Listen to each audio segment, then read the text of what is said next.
Belajar Sekolah Sahabat bersama sahabat-sahabat Hope Channel Indonesia hanya di YouTube channel Diskusi Sekolah Sahabat. Jangan lupa subscribe dan nyalakan lonceng notifikasinya.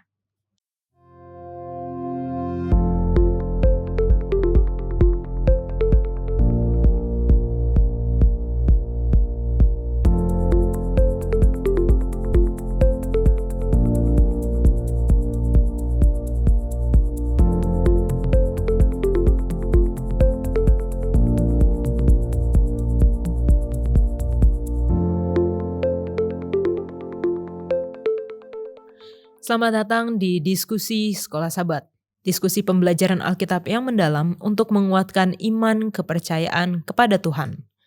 Senang sekali bisa kembali menemani pemirsa semua dalam Diskusi Sekolah Sahabat yang kali ini dalam triwulan yang kedua tahun 2023 kita membahas satu seri pelajaran yang sangat penting dan menarik, yaitu mengenai 3 pekabaran kosmis atau lebih sering kita dengar sebagai pekabaran 3 malaikat. Dan pada saat ini teman-teman yang ada di studio sudah hadir untuk berdiskusi bersama. Terima kasih, selamat datang. Dan bagi pemirsa sekalian, kami juga senang bahwa pemirsa menaruh komentar di YouTube channel Diskusi Sekolah Sahabat dan kami akan membacakannya. Dari Yosep Cray, terima kasih untuk pelajaran sekolah sahabatnya. Salam dari Jayapura, Papua. Salam kembali dari kami, tim Diskusi Sekolah Sahabat untuk seluruh sahabat-sahabat yang ada di Jayapura. Terlebih juga untuk anggota-anggota jemaat gereja di Jayapura. Semoga semuanya terberkati dengan program Diskusi Sekolah Sahabat ini. Kami juga membacakan dari saudara atau Bapak Jeffrey Kindua. Amin, terima kasih dengan pelajaran sekolah sahabatnya. Salam dari Malaysia. Wah, puji Tuhan banyak pemirsa kami juga dari Malaysia yang telah setia untuk mengikuti Diskusi Sekolah Sahabat. Ada satu lagi dari sahabat sekolah sahabat kita juga.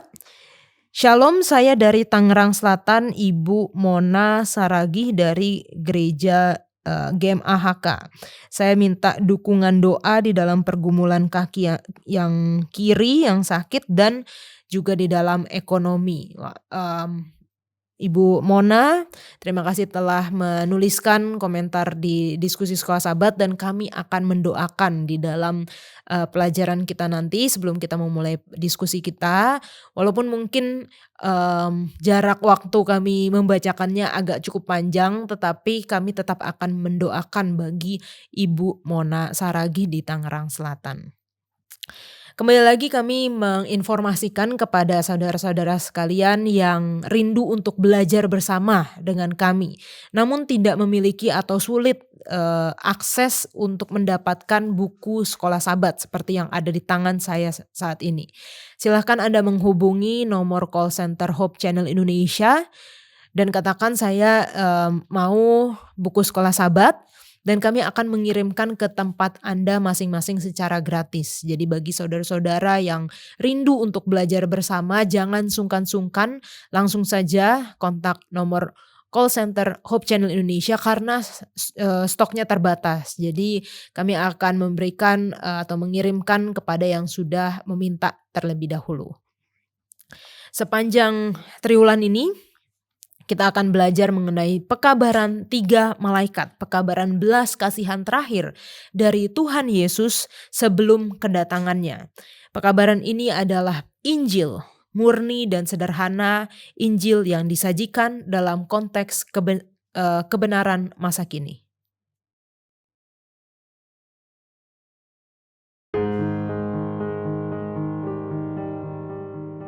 Pekabaran 3 malaikat ada di kitab Wahyu.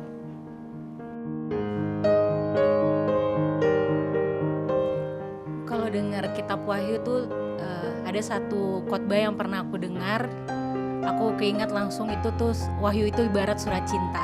Kenapa surat cinta? Karena itu dimana nanti saat kita dilambangkan sebagai pengantin perempuan yang akan menunggu kedatangan pengantin laki-laki di mana itu nanti ibaratnya kita akan menunggu kedatangan Yesus yang kedua kali menjemput umat-umatnya yang Dia kasihi.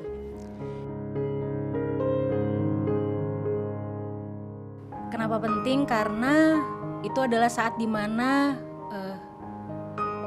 janji Tuhan kepada kita akan diwujudkan, di mana kita akan dijemput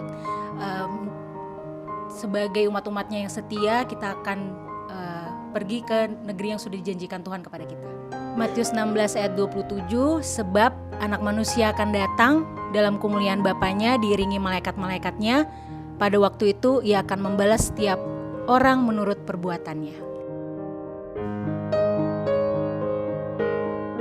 Yesus. Kenapa Yesus disebut anak manusia? Karena Dia sudah turun dari surga, dari tatahnya yang mulia, turun sebagai wujud manusia untuk membuktikan kepada kita bahwa menyelamatkan kita dari dosa kita, bahwa kita sebagai umat manusia kita bisa menjadi orang-orang yang suci dan kita bisa masuk ke dalam kerajaan surga. Tahun 1844 adalah penggenapan nubuatan 2300 petang dan pagi dalam Daniel 8 ayat 14. Yang juga merupakan hari kekecewaan besar bagi umat Allah yang menunggu kedatangan. Namun Tuhan tidak meninggalkan dunia tanpa kesaksian tentang kebenarannya. Amos 3 ayat 7. Sungguh Tuhan Allah tidak berbuat sesuatu tanpa menyatakan keputusannya kepada hamba-hambanya, para nabi. Itulah sebabnya di tengah-tengah ideologi yang merusak, Tuhan membangkitkan sebuah pergerakan yang seiring waktu berubah menjadi gereja Masehi Advent hari ke-7 dan yang akan memberitakan kebenarannya di zaman terakhir kepada dunia. Pekabaran 3 malaikat. Pekabaran yang membuka mata akan pertentangan besar antara Kristus dan setan yang sudah terjadi dari mulanya bahkan terus berlangsung sampai sekarang. Pekabaran yang mengajarkan bahwa kehidupan berasal dari kekuatan Tuhan Pencipta yang dalam 6 hari menciptakan kehidupan di bumi dan beristirahat pada hari ke-7. Pekabaran yang menegaskan bahwa Tuhan itu ada dan bahwa 10 perintah Allah tetap menjadi standar penghakiman utama Tuhan dan mengikat seluruh umat manusia. Pekabaran belas kasihan yang terakhir bagi umat manusia sebelum kedatangannya yang kedua kali. 3 pekabaran kosmis.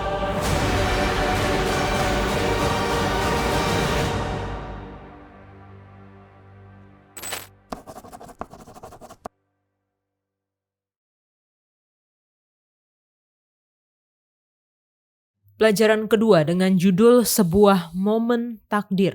Ayat hafalannya terdapat di dalam Wahyu 14 ayat 14 dan 15. Dan aku melihat sesungguhnya ada suatu awan putih, dan di atas awan itu duduk seorang seperti anak manusia dengan sebuah mahkota emas di atas kepalanya dan sebilah sabit tajam di tangannya.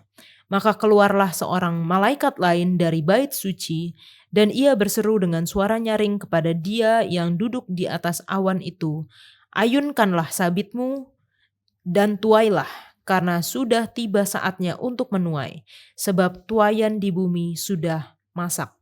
Untuk membuka diskusi kita dan mendoakan pemirsa kita yang tadi minta didoakan, kita akan undang Pendeta Wilson. Kita sebelum doa.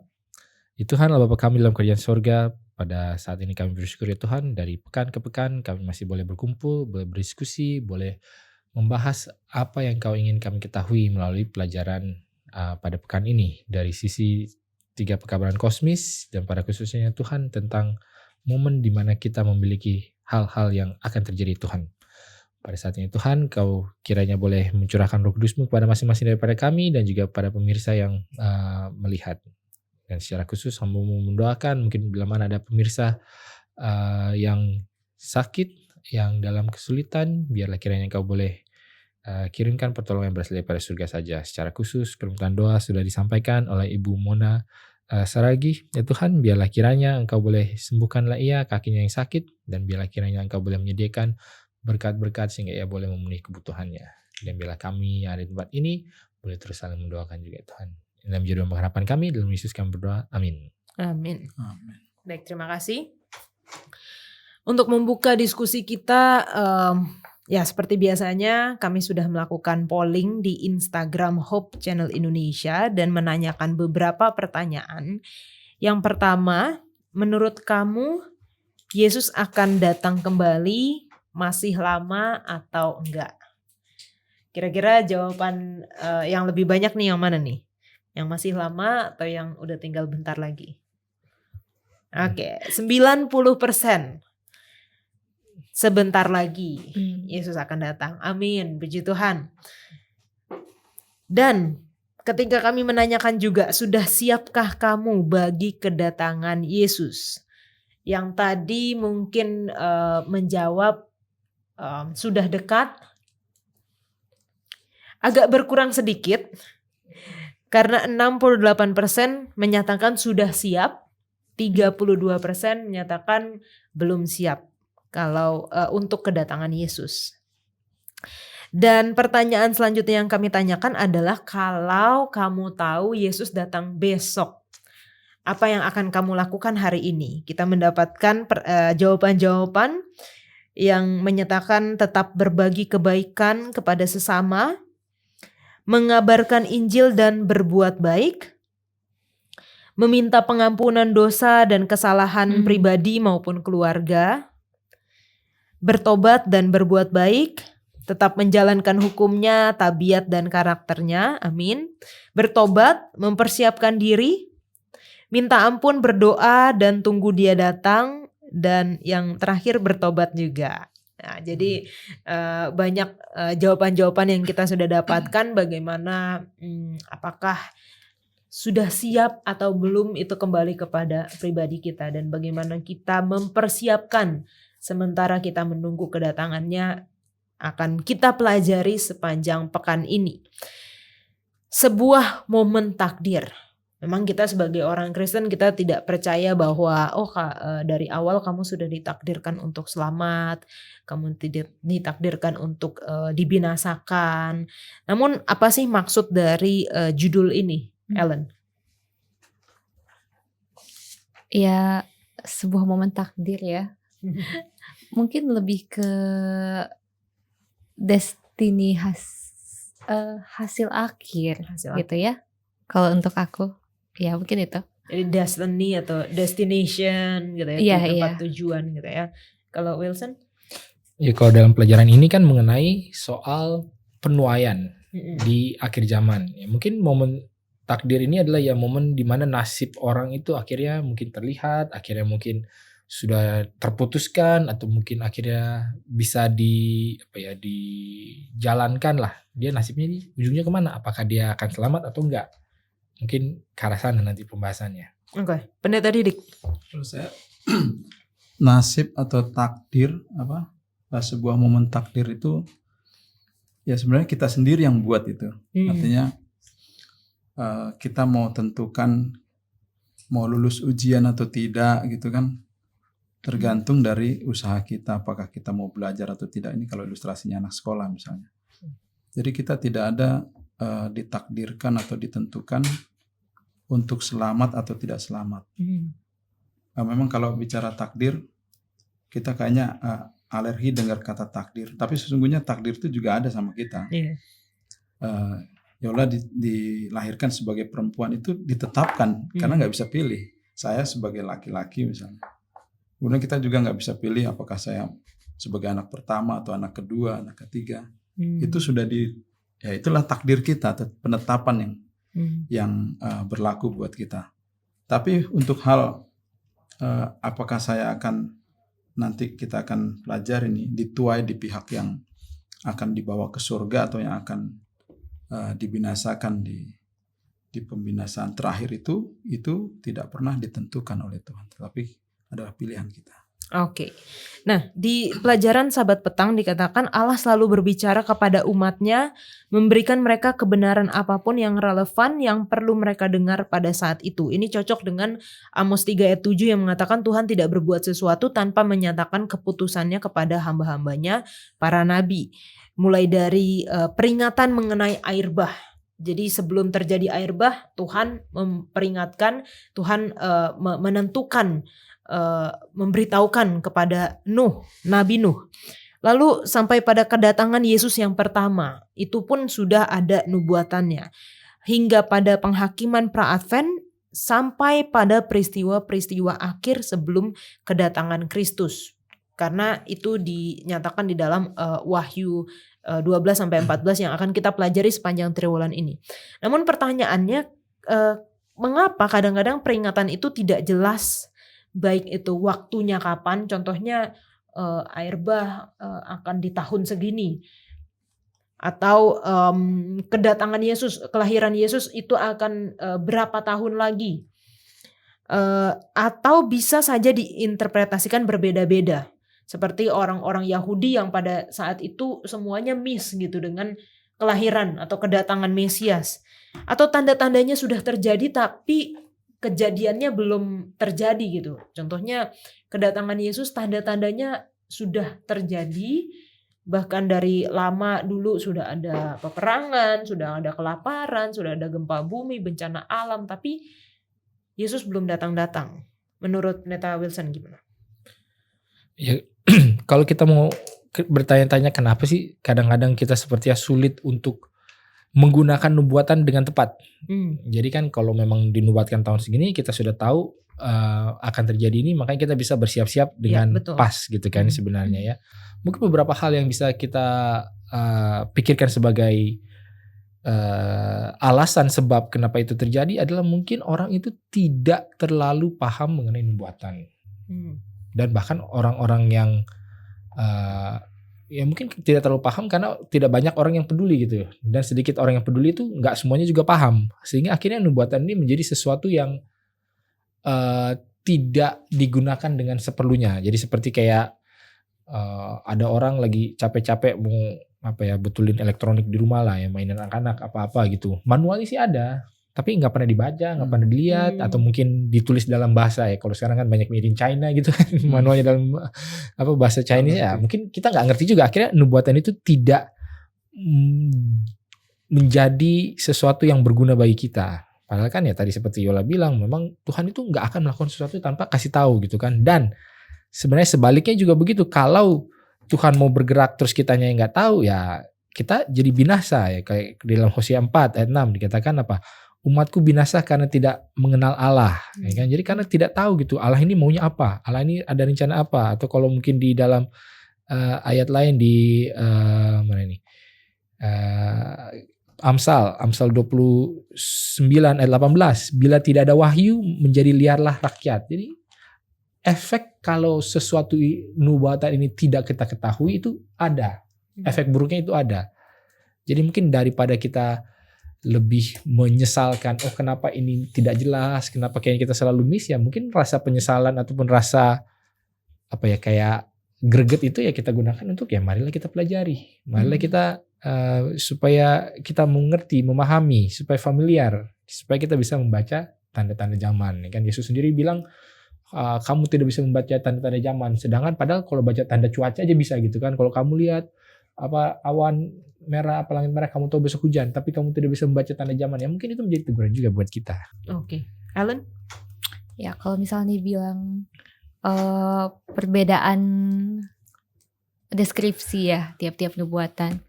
Nah kita sendiri kalau audiens kita misalnya anak TK, cara penyampaiannya pasti beda dengan mereka yang orang kantoran mungkin ya. Jadi kayak misalnya di Daniel ada patung-patung karena Nebukadnezar di situ kan targetnya. Terus ada kambing dan juga domba karena itu orang Ibrani kan. Jadi kadang-kadang Tuhan menyampaikan sesuai dengan apa yang bisa diterjemahkan di zaman itu. Cuman kenapa tidak kadang-kadang ada yang jelas banget kan setelah sekian lama baru akan 70 tahun. Iya, ada yang pasti, tapi ada juga yang Tuhan cuma deskripsikan gitu.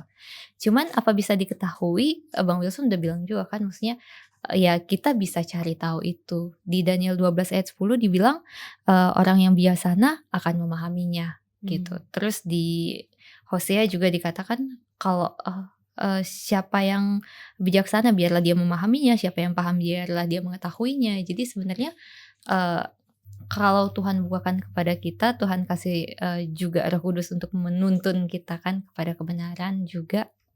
Yang penting ada usaha dan penting untuk tahu, karena efek tidak tahu itu juga ternyata ada ya efek-efek buruknya gitu. Oke, Pendeta Didik ada tambahan? Ya, jadi clue ataupun petunjuk yang diberikan Tuhan itu ya bukan langsung seperti apa adanya yang jelas begitu, karena kan Tuhan juga mau kita belajar bergantung kepada Dia gitu. Misalnya guru ngasih kisi-kisi, nggak mungkin kan langsung soalnya yang dikasih, karena kalau seperti itu berarti tidak menguji, artinya tidak melihat sejauh mana. Makanya ada Lukas 18 ya ayat 8 itu, kalau saya datang apakah saya mendapati iman di bumi ini, artinya Tuhan sudah memberikan petunjuk melalui hamba-hambanya, tapi walaupun kita tidak sepenuhnya memahaminya, justru disitulah sebenarnya hakikat kita sebagai manusia. Kita tidak tahu apa yang akan terjadi di depan kita. Tapi kalau semuanya diungkapkan oleh Tuhan begitu, bahkan boleh jadi nanti jadi terkesan kayak ini, kayak nggak dihargai gitu, malah itu bukan sesuatu yang penting kayaknya gitu, karena ya sudah tahu gitu. Justru karena tidak tahu itu orang pengen menggali, pengen belajar, dan justru di situ semakin penyerahan kepada Tuhan untuk dibukakan itu semakin tinggi. Gitu. Jadi sama kayak pertanyaan yang tadi ya, kalau misalnya kita tahu Yesus datangnya besok, atau tahu datangnya minggu depan atau tahun depan, kita udah bisa ancang-ancang dulu nih. Kita masih bisa senang-senang dulu sampai 6 hari ya, waduh. Gitu ya. Baru habis itu bertobat kalau udah mau dekat-dekat, dan itu tidak menguji tadi yang saya garis bawahi dari apa yang Pendeta Didik katakan. Nah, pelajaran kita di pelajaran 2 itu membahas dari kitab Wahyu 14 ayat 14 sampai 20. Ini satu perikop yang judulnya dalam Alkitab kita bahasa Indonesia tuayan di bumi. Ini pemandangannya ini tentang apa dan mengapa digambarkan seperti ada penuaian atau penyabitan, Ellen? Oke. Nah, walaupun kita bukan lagi masyarakat agraris ya yang setiap waktunya familiar dengan panen, cuman yang aku lihat di sini, kalau yang namanya panen itu biasanya hasil akhir kan. Jadi yang aku lihat juga karena nanti kita akan menuju kepada akhir cerita gitu. Ada 2 penyabitan kan nanti. Pokoknya yang aku lihat di sini, penyabitan adalah hasil akhir, adalah akhir cerita, dan kapan ya berarti akhir zaman ini gitu. Pada saat Yesus datang dan dosa akan dibinasakan. Berarti ini sesuai dengan judulnya ya, satu momen terakhir atau momen penentuan gitu ya. Pastor Wilson? Kalau sama seperti yang tadi Ellen bilang ya, jadi ketika orang melakukan sesuatu pasti kan mengharapkan ada hasilnya. Ya mungkin kalau zaman dulu yang imagery yang langsung terlihat adalah panen, karena kan buahnya dilakukan sesuatu lalu kemudian ada tenggat waktunya kapan diharapkan hasil. Ya mungkin kalau di zaman sekarang itu seperti apa ya, ada deadline-nya gitu lah, ada kapan harus dikumpulkan, kapan proyek ini harus selesai, dan ketika proyek itu sudah selesai ya memang sudah gitu selesai, letakkan pensil gitu, jangan sentuh lagi gitu kan. Kalau dulu dosen-dosen bilang kan ujian udah nggak boleh lagi ditambah-tambahin. Nah, seberapa yang ada ya itulah nanti nilainya seberapa. Dan sepertinya Wahyu 14 ini adalah mengenai hal itu, apalagi kalau nanti mungkin kita baca introduction-nya di Wahyu 14 itu apa? Ada orang sekelompok orang seperti ini. Lalu di bagian tengahnya ada sesuatu peringatan-peringatan, sehingga hasil akhirnya adalah penuaian ini. Nah, mungkin seperti itu konteks daripada Wahyu 14 ini di bagian akhirnya. Jadi kita melihat bagaimana penulis dari Sekolah Sahabat ini nggak dari awal ya, nggak di awal dari Wahyu 14, nggak mulai dari ayat 1, tapi mulai dari akhirnya dulu. Seperti pelajaran kita pekan lalu dimulai dari akhirnya dulu, Yesus menang gitu. Baru di ayat 14 akhirnya dulu, bahwa ada satu momen penentuan di mana kita akan ditentukan gitu, pada saat penyabitan kita di pihak yang mana. Karena kalau kita melihat di perikop ini, Wahyu 14 ayat 14 sampai 20, paling tidak ada 2 bagian di situ ya. Bagian yang pertama sampai di ayat yang 16, dan bagian yang kedua dari ayat 17 sampai ayat yang ke-20. Coba kita lihat sekilas untuk bagian yang pertama. Ada satu awan putih dan di atas awan itu duduk seperti seorang seperti anak manusia dengan sebuah mahkota emas di atas kepalanya, sebilah sabit tajam di tangannya. Itu berarti ada anak manusia di atas awan dengan mahkota emas dan sabit. Lalu ada malaikat lain. Mungkin kita sebutkan di sini malaikat pertama karena nanti di cerita selanjutnya atau bagian selanjutnya ada malaikat-malaikat yang lain. Malaikat dari bait suci. Lalu ia berseru dengan suara nyaring kepada dia yang duduk di atas awan itu, ayunkanlah sabitmu itu dan tuailah karena sudah tiba saatnya untuk menuai sebab tuaian di bumi sudah masak. Di ayat 16, ia yang duduk di atas awan itu yang seorang seperti anak manusia mengayunkan sabitnya ke atas bumi dan bumi pun dituailah. Nah, ada anak manusia di sini. Dan kita mengenal gelar atau sebutan anak manusia yang merujuk kepada Yesus. Mungkin ada dari Ellen mengenai anak manusia ini. Kalau dalam pelajaran kita ya Kak, katanya ada 82 kali anak manusia ini diucapkan dalam Injil yang merujuk kepada Yesus. Gitu. Jadi jelas sih kalau yang di ayat-ayat ini anak manusia adalah Yesus di sini. Oke. Neta Wilson? Ya, sebenarnya kalau terminologi anak manusia ini memang seringkali diucapkan kepada orang yang sementara Allah itu sedang merujuk kepada orang itu. Ini kan kalau di Nabi lain pernah bilang katakan, hai anak manusia, tuliskanlah ini. Dia bicara kepada Nabi siapa ya? Saya lupa. Pokoknya ada beberapa kali. Jadi anak manusia ini tidak selalu merujuk kepada Yesus. Namun kalau dilihat dari konteks ini, apalagi kalau kita lihat di dalam ini kan konteksnya tentang penghakiman ya. Penuaian itu kan sebagai penghakiman lah. Ada lagi adegan penghakiman itu di Daniel pasal 7. Bercerita juga sesosok yang terlihat seperti anak manusia. Sehingga bila mana kita lihat di dalam konteksnya memang anak manusia ini bisa kita tafsirkan merujuk kepada Yesus, dan Yesus sendiri pun berulang kali merujuk kepada dirinya sendiri sebagai anak manusia. Mungkin ini yang paling bisa dipertahankan lah interpretasinya. Oke, di sini ada di buku pelajaran kita di hari Senin ada beberapa ayat yang mungkin merujuk juga mengenai anak manusia, dan saya mungkin akan membacakan beberapa di Matius 16 ayat 27. Sebab anak manusia akan datang dalam kemuliaan Bapanya diiringi malaikat-malaikatnya. Pada waktu itu ia akan membalas setiap orang menurut perbuatannya. Dan ini sesuai dengan gambaran kita yang tadi ya di dalam Wahyu 14 juga.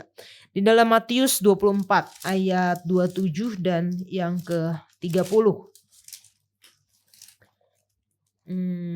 Di sini dikatakan ayat 27, sebab sama seperti kilat memancar dari sebelah timur dan melontarkan cahayanya sampai ke barat, demikian pula lah kelak kedatangan anak manusia. Ayat 30, pada waktu itu akan tampak tanda anak manusia di langit dan semua bangsa di bumi akan meratap dan mereka akan melihat anak manusia itu datang di atas awan-awan di langit dengan segala kekuasaan dan kemuliaannya. Masih sama dengan yang di dalam Wahyu 14 tadi. Terakhir di dalam Matius 25 ayat 31 dan 32. Apabila anak manusia datang dalam kemuliaannya dan semua malaikat bersama-sama dengan dia, maka ia akan bersemayam di atas tahta kemuliaannya.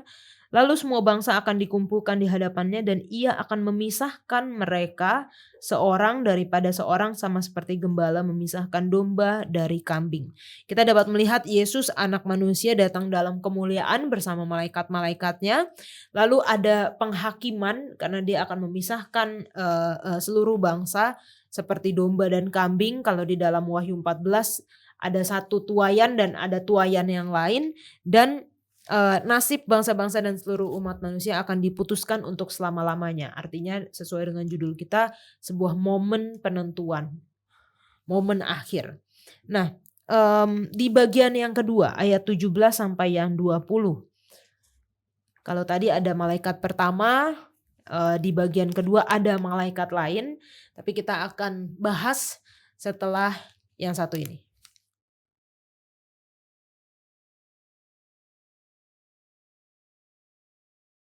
Kita lanjutkan pelajaran kita masih di Wahyu 14 di bagian atau bagian yang kedua dari penyabitan, yaitu di ayat 17 sampai ayat yang ke-20. Di sini dikatakan seorang malaikat lain keluar dari bait suci yang di surga. Padanya ada sebilah sabit tajam. Dan seorang malaikat lain datang dari mezbah. Ia berkuasa atas api dan ia berseru dengan suara nyaring kepada malaikat yang memegang sabit tajam itu. Katanya, ayunkanlah sabitmu yang tajam itu dan potonglah buah-buah pohon anggur di bumi karena buahnya sudah masak. Lalu malaikat itu mengayunkan sabitnya ke atas bumi dan memotong buah pohon anggur di bumi, melemparkan ke dalam kilangan besar yaitu murka Allah. Nah, kita melihat gambaran kalau di yang pertama ada anak manusia dan ada malaikat yang lain yang keluar dari bait suci.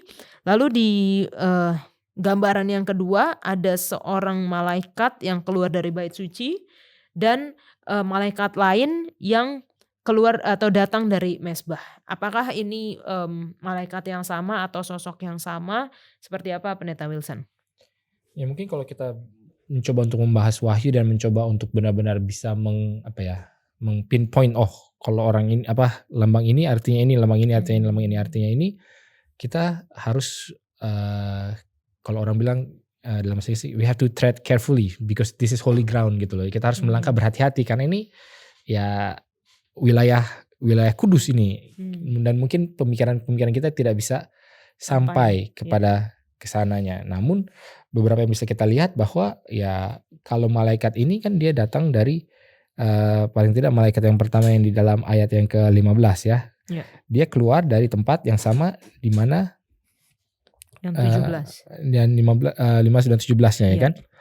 Lalu kemudian disuruh dituai, lalu kemudian setelah dituai ya mungkin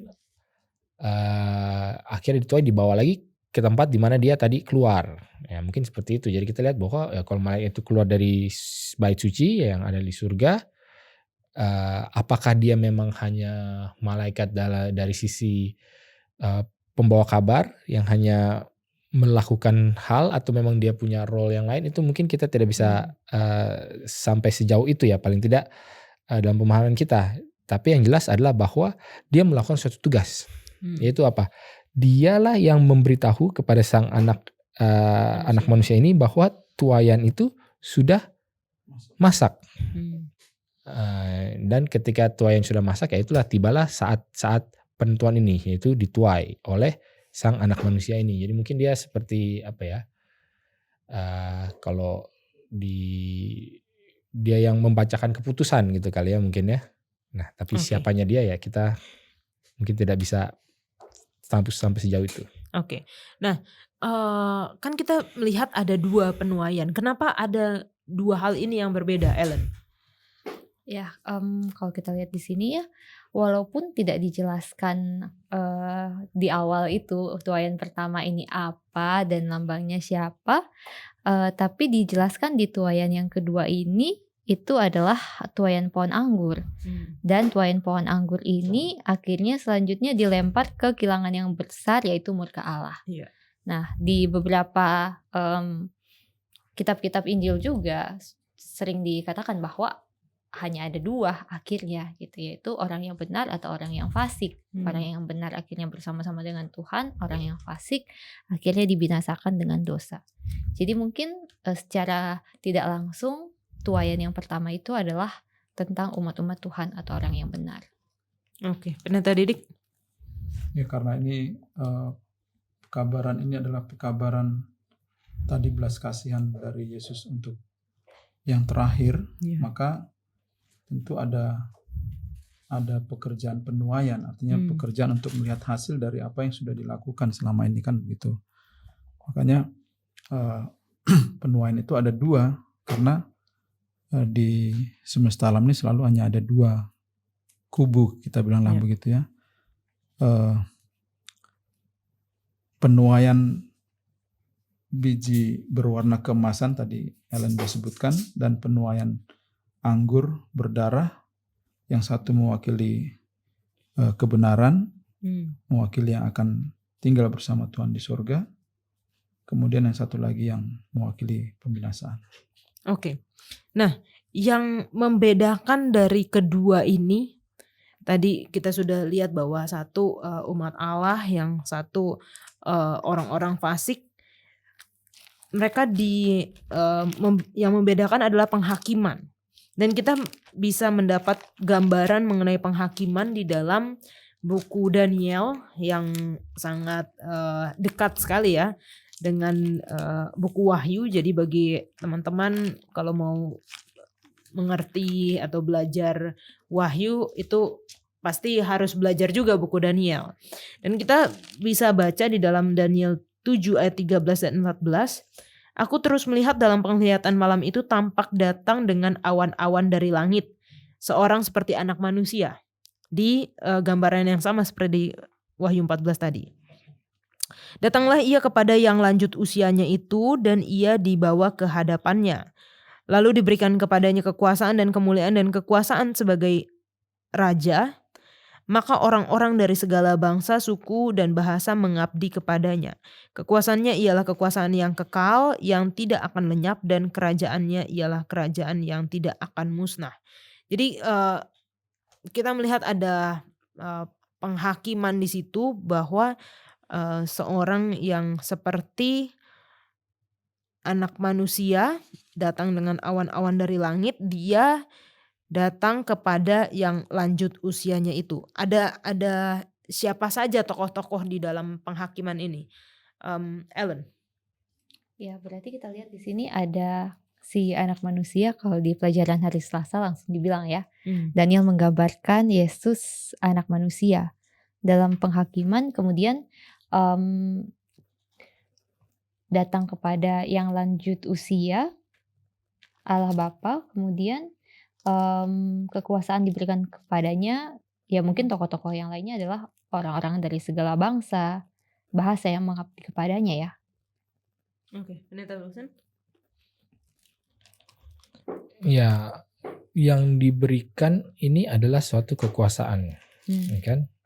Kekuasaan yang diberikan oleh yang lanjut usia, dan ini memang konsisten dengan tentang bagaimana Yesus selalu mengatakan apa segala kuasa telah diberikan kepadaku, ya kan? Dan kuasa yang telah diberikan kepadaku, apa tujuan kekuasaan yang sudah diberikan kepada Yesus adalah supaya untuk membawa kepada suatu akhir, ya kan? Karena kuasa diberikan pada Yesus, lalu kemudian Yesus menugaskan kembali murid-murid di Matius 28 kan, suruh pergi jadikanlah segala bangsa muridku, baptiskan mereka, dan itu menunjukkan bahwa ada suatu proses yang harus dimulai, yang dimulai oleh penugasan daripada Bapa yang memberikan kuasa kepada Yesus, yang kemudian menugaskan murid-murid untuk melakukan ya mungkin penyemaian bibit kah, perawatan kah, sampai pada akhirnya siap untuk diambil hasilnya. Jadi mungkin yang kita lihat ya tokoh-tokohnya bekerja di dalam satu tujuan, yaitu mendapatkan hasil. Jadi kan setiap benih yang ditanam tentu mau ada hasilnya, terlepas daripada hasilnya baik atau buruk. Kalau hasilnya baik tentu akan disimpan taruh di lumbung. Kalau hasilnya buruk ya mungkin dibakar, mungkin istilahnya dibinasakan lah. Mungkin begitu. Oke, dalam kitab yang sama di kitab Daniel, di awal tadi kita sudah sebutkan ada namanya penghakiman pra-advent di pelajaran Sabat petang ya, penghakiman pra-advent, dan kita mungkin tidak dibahas di sini, tapi kalau kita belajar buku Daniel dan buku Wahyu, kita mengetahui bahwa ada nubuatan 2300 petang dan pagi di mana Yesus berpindah dari bait yang bilik yang suci ke bilik yang maha suci, dan disitulah penghakiman pra-advent dimulai. Seperti apa sih penghakiman itu, dan apakah contohnya kalau lagi giliran saya hari ini mendapatkan penghakiman itu, karena itu masih terus berlanjut bahkan sampai sekarang, sampai Yesus datang, sampai tuayan itu sudah masak semua. Seperti apa penghakiman itu? Apakah hari ini ketika saya dihakimi lalu saya didapati ya saya masih berdosa sedikit contohnya, ya nggak ada sih dosa kecil atau dosa besar, tapi ya saya masih berdosa. Apakah artinya saya langsung masuk ke dalam yang bagian penuaian yang kedua, yaitu anggur yang darah itu, Pendeta Didik? Ya, makasih. Jadi penghakiman itulah yang menentukan tadi kalau di Wahyu yang kita baca tadi, siapa yang merupakan biji keemasan tadi, siapa yang menjadi anggur yang berdarah tadi. Dan kalau kita hubungkan dengan penghakiman sebelum kedatangan Yesus, atau yang disebut dengan penghakiman pra-advent tadi, maka setiap orang tentu tidak terkecuali dia akan menghadap tahta penghakiman itu. Ya, ilustrasinya sama aja kayak penghakiman di dunia ini ya. Ada hakimnya yang akan menjatuhkan putusan, ada terdakwanya atau tersangkanya, kemudian ada pembelanya, ada penuntutnya gitu. Nah, pada saat kita dihakimi ataupun diperiksa, katakanlah nama saya diperiksa, kemudian dijatuhkan putusan. Nah, tentu Tuhan melihat apa dasar untuk penghakiman ini, kan begitu. Makanya kalau kita baca di dalam di dalam Pengkhotbah pasal terakhir, ayat terakhir ya, Pengkhotbah 12 ayat 14, Allah itu akan membawa setiap perbuatan ke pengadilan yang berlaku atas segala sesuatu yang tersembunyi, entah itu baik, entah itu jahat. Karena seperti yang kita pelajari di minggu yang lalu ataupun di pelajaran ini juga ada pilihan yang kita buat setiap hari. Setiap hari kita membuat pilihan. Dan pilihan kita itu apakah saya berpihak pada Yesus atau tidak, itu ada catatannya. Catatan yang akurat tentang kehidupan saya setiap hari itu ada. Dan berdasarkan itulah nanti akan dibuka. Jadi Tuhan akan lihat apakah saya itu, kecenderungan hati saya itu mau untuk ikut kepada Tuhan, atau kecenderungan hati saya seperti di kisah sebelum air bah, kecenderungan hatinya berbuah atau membuahkan kejahatan semata-mata. Jadi kalau tendensinya baik, dia lantas waktu dia diperiksa kemudian namanya diputuskan misalnya sudah selesai di situ, ya itulah kecenderungan hatinya sudah ke sana, atau sebaliknya kepada ke arah yang jahat.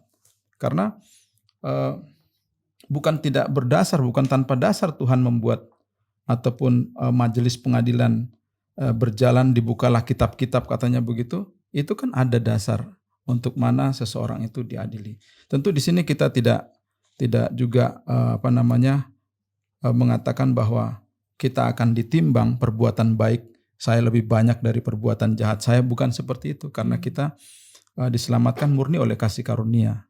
Tetapi di dalam keselamatan yang kita terima melalui iman oleh kasih karunia Tuhan itu, kita juga dituntut untuk menghidupkan keselamatan yang kita sudah terima itu melalui kehidupan atau penurutan atau perbuatan baik yang bisa menjadi berkat untuk orang lain dan memuliakan nama Tuhan. Oke. Berarti ini sejalan dengan ayat di dalam Wahyu 22 ayat 11. Yang jahat akan terus berbuat jahat, yang benar akan terus berbuat benar, yang kudus akan terus menguduskan dirinya. Dan mungkin pertanyaannya bagaimana caranya kita bisa di bagian yang benar dan terus berbuat benar ya, atau kecenderungan hatinya itu melakukan hal yang benar, bukan hal yang jahat. Ellen. Ya, mungkin untuk tahu, pasti kita masing-masing ada sih Kak hati nurani saat kita berbuat yang bukan Allah inginkan atau yang tidak baik, yang tidak benar gitu. Selama Roh Kudus masih ada, kita masih hidup, biasanya ada bisikan itu ya. Tapi semakin sering kita abaikan, itu akan semakin kecil terdengarnya, akan semakin kebal ya kita. Cuman dari aku pribadi, setiap kali tahu hal itu, ya larilah kepada Tuhan gitu kan.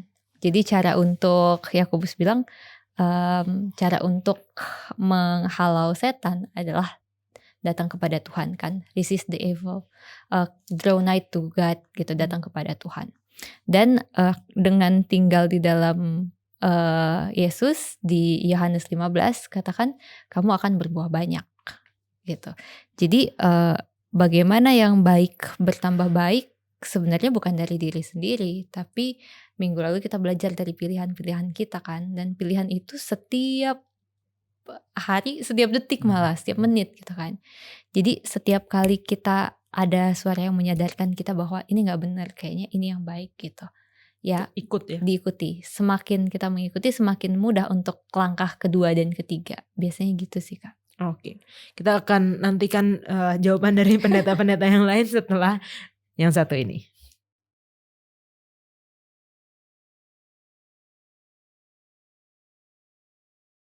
Masih dengan ayat Wahyu 22 ayat 11, yang jahat akan bertambah jahat, yang benar akan terus berbuat kebenaran. Pendeta Wilson. Jadi kalau ini kan sebenarnya kita menunjuk kepada bahwa sementara proses ini terjadi, ketika pada tahap tertentu proses ini terjadi istilahnya dengan sendirinya gitu loh. Ketika sudah tidak ada lagi input, mungkin tidak ada lagi dikasih pupuknya. Ini kalau bicara secara metaforanya ya, nggak lagi dikasih pupuk, nggak dikasih dia apa, maka yang udah bagus dia akan terus bertumbuh menjadi bagus gitu. Yang tadinya pertumbuhannya sudah busuk atau sudah tidak baik, panennya ya kalau nggak diapa-apain dia nggak akan tiba-tiba berubah menjadi baik. Jadi maksudnya itu lebih kepada tidak akan ada lagi campur tangan dari sisi ini, mungkin daripada sang petaninya, atau kalau dalam konteks ini ya daripada Allah, untuk apakah menarik orang supaya untuk bertobat lagi, ataukah membuat ikut campur di dalam apa yang terjadi di dunia. Jadi dibiarkan. Ya kalau ini ibaratnya kalau orang tua kan, anaknya udah dibilangin nggak mau dibilangin, akhirnya udah biarin lah, suka-sukamu lah. Misalnya udah sampai tahap itu, sehingga pas sudah suka-sukamu lah itu baru ya udah, yang kalau dia memang suka-sukanya dia akan terus dengan tendensinya, karena kecenderungan itu tidak bisa diubah kalau tidak kalau hukum gerak Newton yang pertama ya, sebuah benda akan terus di dalam arah dan kecepatannya kalau tidak ada gaya lain yang bekerja kepadanya, ya kan? Ya itulah yang terjadi. Kalau sudah tidak ada lagi kayak ada gaya mengubah, membelokkan, mempercepat, memperlambat, ya udah dia akan bergulir ya. Sesuai aja, sesuai dengan apa yang sudah proses yang sudah berjalan, mungkin seperti itu. Oke, ini saya jadi keingat, saya pernah bilang sama teman saya kayak gini, dari ayat ini ya, ya yang jahat akan terus jahat, yang baik akan bertambah baik. Jadi cobalah untuk paling enggak baik aja dulu gitu. Paling enggak datanglah ke gereja, selalu datang ke gereja, selalu buat yang, usahakan selalu buat yang baik gitu. Karena kedepannya nanti kalau kamu baik ya istilahnya ya Tuhan akan membantu kita untuk semakin baik, semakin baik, semakin baik. Itu benar nggak pendeta? Gimana menurut pendeta? Ya, karena memang pelajaran kita menyatakan bahwa pilihan-pilihan yang kita buat setiap hari itu yang juga akan menentukan nasib kita atau keadaan kita di kemudian hari nanti. Jadi kita nggak bisa bilang nantilah saya akan berbuat baiknya nanti gitu, karena ya yang kita lakukan setiap hari itu yang justru justru membentuk siapa diri kita sesungguhnya. Makanya walaupun tadi ya motivasinya ataupun awalnya bikin aja yang baik-baik terus, supaya karena itu nanti akan dipatenkan gitu kan, istilahnya kalau bahasa kita kayak dipatenkan gitu, akan jadi kebaikan. Ya tentunya kita belajarlah dari melihat kita bisa berubah katanya kan. Tadinya kita niru-niru atau nyontoh-nyontoh, lama-lama itu menjadi diri kita, menjadi pola hidup kita, dan akhirnya nggak lagi oleh karena dorongan luar seperti Pastor Wilson katakan tadi, nggak ada lagi intervensi dari mana-mana, tapi sudah itu dia mengalir dengan sendirinya kan begitu. Oke. Nah, di pelajaran kita hari Rabu ada kutipan dari buku Membina Kehidupan Abadi halaman 45. Ada satu yang saya garis bawahi di sini, yaitu pernyataan pada setiap tahapan perkembangan hidup kita bisa sempurna. Kalau berpikir mengenai atau kata sempurna ini ya, saya jadi teringat dengan Matius 5 ayat 48 yang katakan hendaklah kamu sempurna seperti Bapamu yang di surga adalah sempurna. Adakah perbedaan dari makna kedua kata sempurna di sini dan seperti apa sih sempurna itu, Ellen? Nah, kalau mungkin dibandingkan dengan ayat, mungkin pendeta-pendeta yang lebih tahu pasti ya makna katanya. Cuman yang saya tangkap di sini adalah eh ya kita diminta berproses aja gitu. Setiap tingkatannya ada, setiap tahap perkembangan hidup kita bisa menjadi sempurna. Nah, setiap tahap perkembangan hidup itu baik perkembangan usia kah, status kah, gitu ya. Jadi selalu ada celah mau tidak nyaman apapun situasi mungkin gitu, tapi kita ada celah untuk di sini kan mahkota pemenang, untuk menjadi pemenang, untuk punya pilihan yang baik itu. Tapi kalau memang dari makanya penting untuk edukasi anak, karena aku juga sempat baca untuk jadi seorang Daniel itu yang bisa memilih hal yang wow menurut aku sebagai orang muda, itu katanya dalam hatinya. ya untuk bisa berketetapan kan di Daniel 1 ayat 8 itu katanya orang tuanya juga adalah orang Ibrani yang memang mengajarkan itu dari anak-anak gitu. Jadi dalam setiap tahap perkembangan hidup, aku yakin bahkan dari anak-anak pun kita udah bisa mindful gitu untuk mengajarkan mereka bukan seenak-enaknya gitu loh, tapi melakukan apa yang baik, memilih apa yang baik sampai itu terbawa ke depannya mungkin. Oke, Pendeta Didik. Ya, jadi kesempurnaan kita adalah kesempurnaan sebagai makhluk ciptaan. Tentu ini berbeda dengan kesempurnaan Allah, walaupun di Matius 5:48 tadi hendaklah kamu sempurna sama seperti Bapamu yang di surga adalah sempurna. Saya ambil ilustrasi ya, misalnya sepeda motor gitu ya. Dari pabriknya itu udah melewati QC ya, quality control. Baru ditanda tangan atau di checklist gitu, lewat gitu. Lolos. Motor ini starternya udah bagus, nyala, ada lampu, ada kaca spionnya, ada lampu sennya, di tes kiri kelip-kelip, tes kanan kelip-kelip, lampu rem semuanya bagus, jalan, remnya juga bisa. Begitu sampai di rumah setelah dibeli oleh orang, terus dia bilang gini, orang yang beli itu bilang, motor ini tidak sempurna, masa nggak bisa mundur, dia bilang gitu, masa nggak ada gigi mundurnya, dia bilang gitu. Nah, motor pada umumnya, kita nggak bicara motor yang lain ya, yang pada umumnya sepeda motor didesain sempurnanya seperti itu gitu. Nah, kalau kita bilang dia nggak bisa mundur, terus kita bilang dia nggak sempurna, dia sudah sempurna, sudah melewati pengecekan dan sedemikian rupa. Nah, kesempurnaan kita sebagai makhluk ciptaan Tuhan tentunya sempurna sebagai manusia ini. Pada waktu Adam dan Hawa diciptakan, mereka dikatakan sempurna. Alkitab, buku Kejadian pasal 1, pasal 2, semua diciptakan Allah baik adanya, sempurna adanya, tidak ada sesuatu pun yang kurang kan begitu.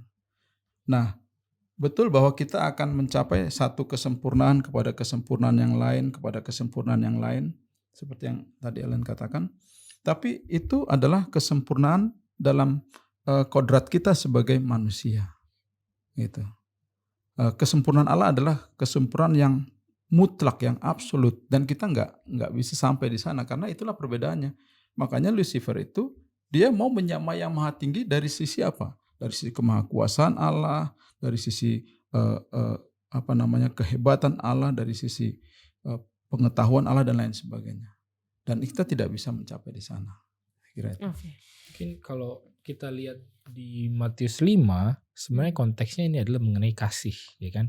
Lebih kepada kalau kamu mengasihi orang, jangan cuma kasihin orang yang baik aja, orang jahat juga harus dikasihi.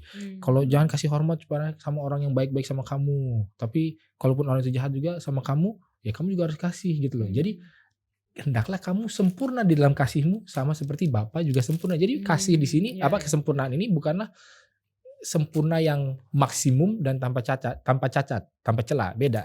Tapi lebih kepada sempurna lebih kepada bayi ini sempurna. Kenapa? Jarinya ada 5, kakinya ada 5, tangannya ada 2. Tetapi lengkap. kakinya 2, sorry ya, jari kakinya 5 maksudnya. Per kaki ya.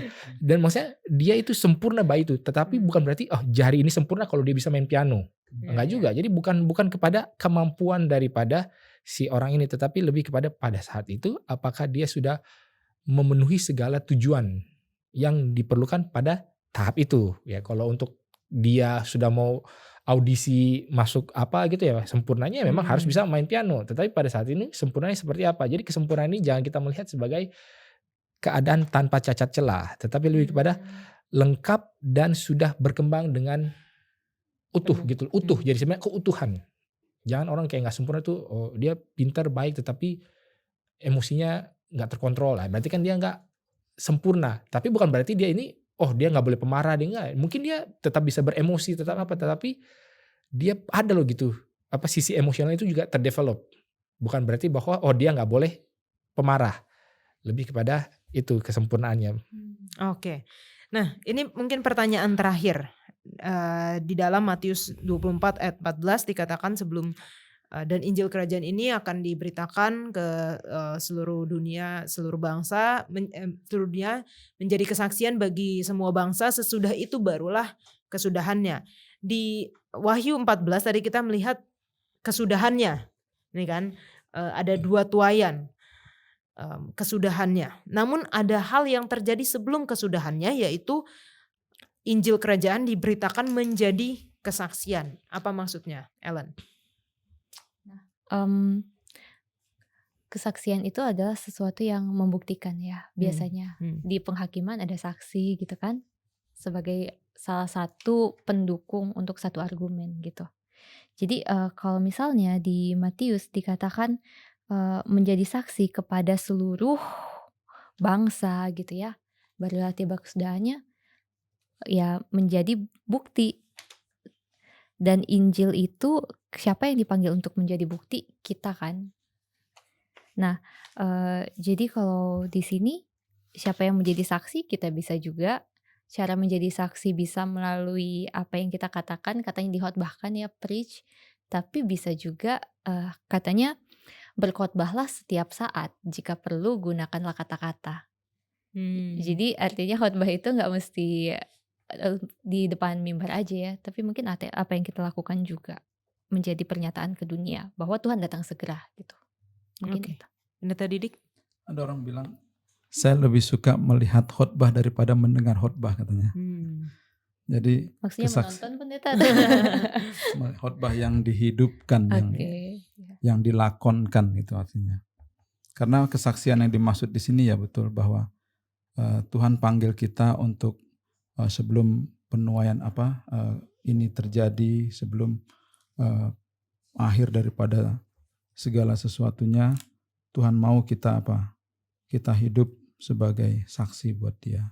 Bukan hanya dalam hal verbal katanya, tetapi juga dalam hal tindakan, perilaku yang justru itu membuktikan bahwa memang Injil ini benar-benar menyelamatkan.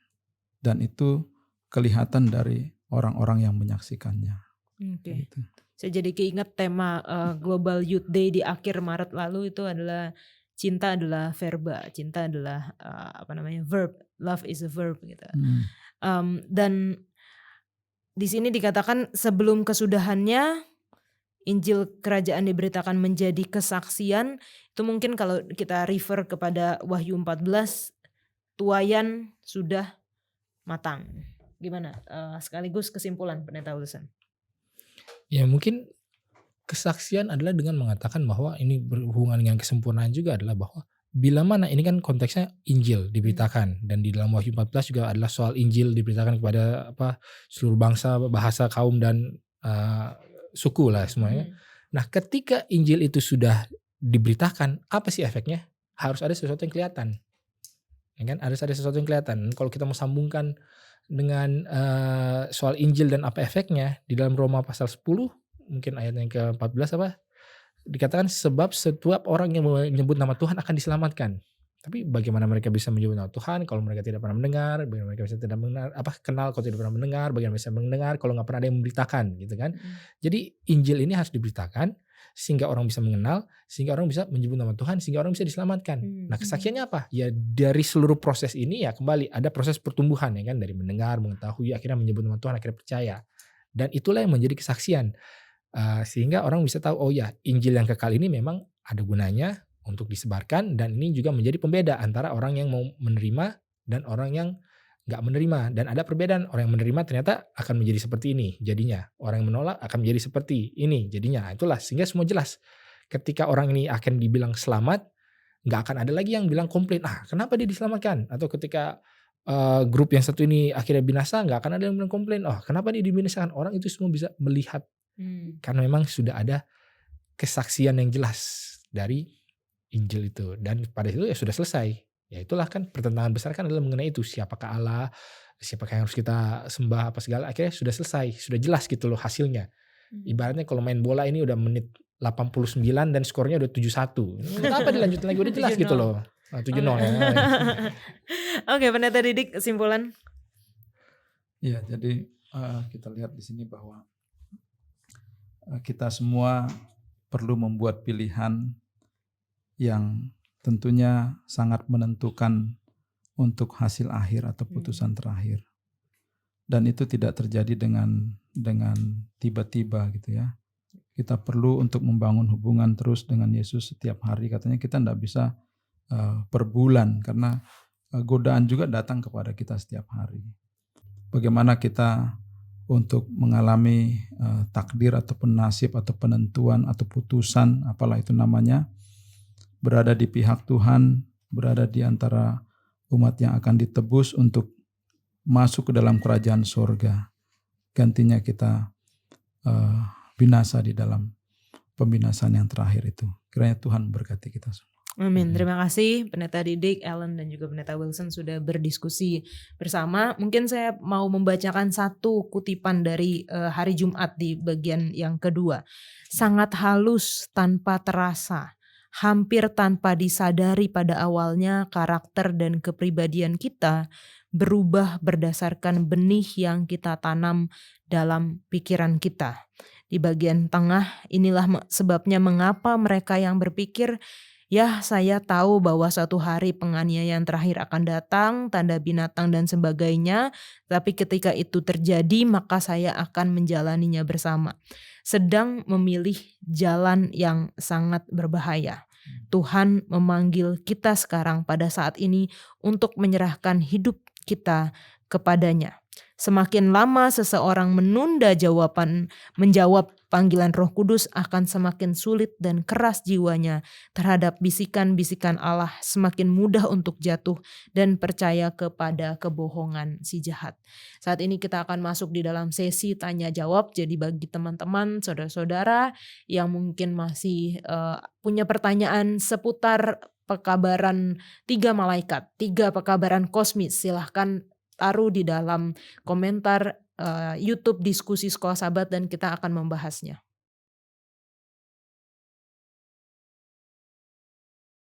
Baik, kita masuk kembali dalam sesi tanya jawab dari Diskusi Sekolah Sabat. Jadi bagi teman-teman yang memiliki pertanyaan sehubungan dengan pelajaran Triwulan ini, yaitu 3 pekabaran kosmis atau pekabaran 3 malaikat, silahkan mencantumkan pertanyaan kalian di kolom komentar YouTube Diskusi Sekolah Sabat. Nah, pertanyaan sehubungan dengan masih 3 pekabaran kosmis ini, Pendeta. Kan judul besar pelajaran kita sepanjang Triwulan ini 3 pekabaran kosmis. Dan kalau saya cari, kata kosmis sendiri ini berhubungan dengan jagat raya. Jadi tentang apa kira-kira secara sekilas pelajaran sepanjang 3 bulan ke depan, mengapa dihubungkan dengan jagat raya, dan menurut saya ini pekabaran yang sangat penting. Tapi mengapa, Pendeta? Oke, baik. Terima kasih. Mari kita lihat ya, kenapa ini disebut pekabaran kosmis ya. Kosmik ya, atau kosmis sama saja. Yang meliputi jagat raya, jagat alam semesta. Kita lihat saja kepada ayatnya ya. Wahyu pasal 14 kita baca saja ayat yang ke-6. Oke, Wahyu 14 ayat yang ke-6. Dan aku melihat seorang malaikat lain terbang di tengah-tengah langit, dan padanya ada Injil yang kekal untuk diberitakan kepada mereka yang diam di atas bumi dan kepada semua bangsa dan suku dan bahasa dan kaum. Baik, mari kita lihat. Di sini dikatakan, aku melihat seorang malaikat lain. Dan kemudian ada malaikat lain berikutnya, ada malaikat lain berikutnya. Malaikat. Malaikat itu bukan tokoh yang hidup di antara manusia. Dia adalah tokoh yang ada eksistensinya berasal dari luar bumi, bukan? Itu menunjukkan bahwa pekabaran ini melibatkan alam semesta. Makanya malaikat yang hadir. Jadi ini sudah menjadi satu ciri bahwa memang ini adalah sesuatu hal yang melibatkan kosmos, melibatkan seluruh alam semesta. Karena malaikat terlibat di sini. Nah, kemudian dikatakan terbang di tengah-tengah langit dan padanya ada Injil yang kekal. Nah, sangat menarik ini kata Injil. Injil itu dalam bahasa Inggrisnya gospel. Dari bahasa aslinya itu adalah euangelion. Eu artinya positif, indah, bagus.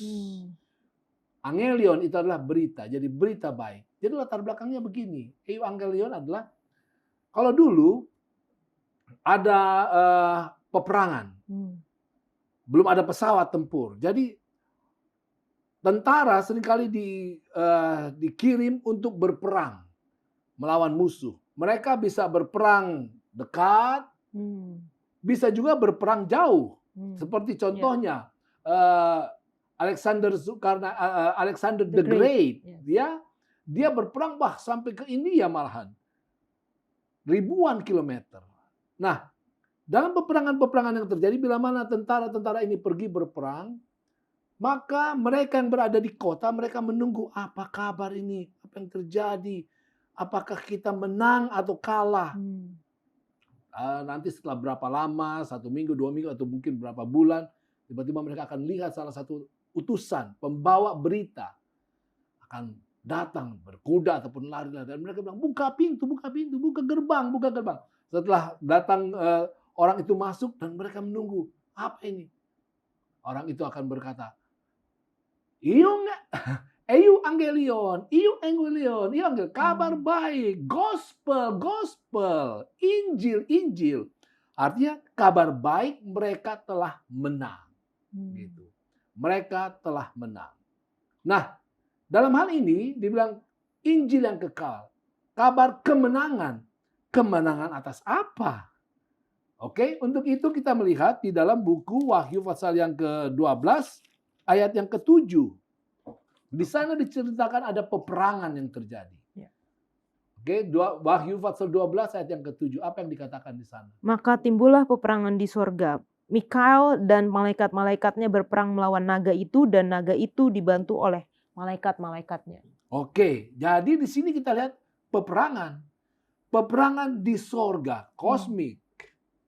Peperangan yang ada di sorga, jauh di jagat raya di sana. Antara Mikael dan malaikat-malaikatnya melawan naga itu. Jadi ada peperangan dari sekelompok makhluk ciptaan Tuhan yang berperang melawan Mikael, melawan Tuhan, melawan surga itu sendiri. Kemudian apa yang terjadi? Ayat yang ke-8 katakan. Tetapi mereka tidak dapat bertahan, mereka tidak mendapat tempat lagi di sorga. Oke, jadi mereka dikalahkan. Mereka tidak mendapatkan tempat lagi. Nah, selesai peperangan itu? Belum selesai. Ayat yang ke-17. Ayat ke-17, maka marahlah naga itu kepada perempuan itu lalu pergi memerangi keturunannya yang lain, yang menuruti hukum-hukum Allah dan memiliki kesaksian Yesus. Baik, jadi peperangan itu sudah selesai di surga tetapi belum tuntas. Karena naga dan para pengikutnya itu mereka berpindah, mereka menyerang. Bukan Tuhan menyerang, akan umat-umat Tuhan. Umat-umat Tuhan yang dibilang di sini yang menuruti hukum-hukum Allah dan memiliki kesaksian Yesus. Jadi peperangan itu berlanjut. Berlanjut. Di mana setan menyerang akan umat-umat yang disebut sebagai umat-umat Tuhan. Nah, di dalam peperangan inilah maka dikatakan ada Injil yang kekal yang diberitakan kepada mereka. Jadi ada Injil yang kekal di mana kabar kemenangan itu dipastikan. Walaupun setan menyerang, tapi setan itu sudah kalah. Ya. Inilah Injil itu. Injil. Di mana setan sudah kalah, dan kalau kita pelajari nanti dalam kitab Wahyu, maka setan itu adalah tokoh yang kalah oleh karena apa? Karena Yesus sudah mengalahkan dia. Yesus sudah datang ke dunia menghadapi dia langsung dengan para pengikutnya. Dan sepertinya setan mengalahkan Yesus dengan menganiaya, menghina, dan bahkan membunuh Yesus. Tetapi Yesus bangkit 3 hari kemudian. Dan itu adalah kekalahan total daripada naga itu sendiri. Kemudian dikatakan di sini, jadi kita lihat situ bahwa inilah latar belakang daripada pertentangan kosmik itu. Iya. Dan dikatakan di sini adalah Injil yang kekal. Injil yang kekal. Injil yang kekal artinya Injil kemenangan yang kekal, yang tuntas. Yang tuntas, yang selesai untuk selama-lamanya ke depannya. Ya kan, kalau kekal berarti sudah seterusnya, sampai selama-lamanya. Tidak lagi bisa dibatasi oleh waktu. Tetapi kekal di sini bukan hanya itu. Kekal itu juga berarti sebelumnya. Ya kan, kalau kekal berarti kan selama-lamanya ke depan dan juga selama-lamanya ke belakang. Yang mana artinya bahwa setan memang sudah dikalahkan sejak awalnya.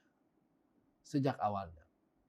Dan segala kesusahan yang ada di atas muka bumi ini berasal daripada setan, dan segala pemberontakannya itu sudah dituntaskan. Tuhan sudah membuat proses penuntasannya sejak manusia jatuh ke dalam dosa. Pada waktu Adam dan Hawa jatuh ke dalam dosa. Pada waktu Hawa mengambil buah daripada si ular tua itu. Dan kemudian proses itu berjalan di dalam Yesus, kemudian dia berkorban. Dan kepastian itu akan datang ketika nantinya Yesus akan datang untuk menjemput umat-umatnya dan membinasakan setan secara tuntas sampai selama-lamanya. Itulah mengapa ini adalah suatu pertentangan kosmik, oleh karena ini melibatkan alam semesta, melibatkan kita manusia juga, dan juga berdampak kosmik. Oleh karena itu akan selesai untuk selama-lamanya. Artinya di dalam Tuhan, saudara, harapan kita itu sangat besar untuk memiliki kebahagiaan yang kekal. Oke, thank you Pendeta. Jadi ini full story ya. Jadi Full story. lengkap ceritanya. Memang sudah dimenangkan oleh Yesus dari awalnya bahkan sampai akhir, dan menjadi kemenangan bagi kita juga. Iya. Oke, terima kasih Pak Pendeta Palar telah bersama dengan kita menjawab pertanyaan-pertanyaan. Dan saya ingatkan kembali, kalau masih ada yang kurang dimengerti oleh teman-teman, silahkan taruh pertanyaan kalian di kolom komentar diskusi Sekolah Sahabat. Kita akan bertemu di episode selanjutnya.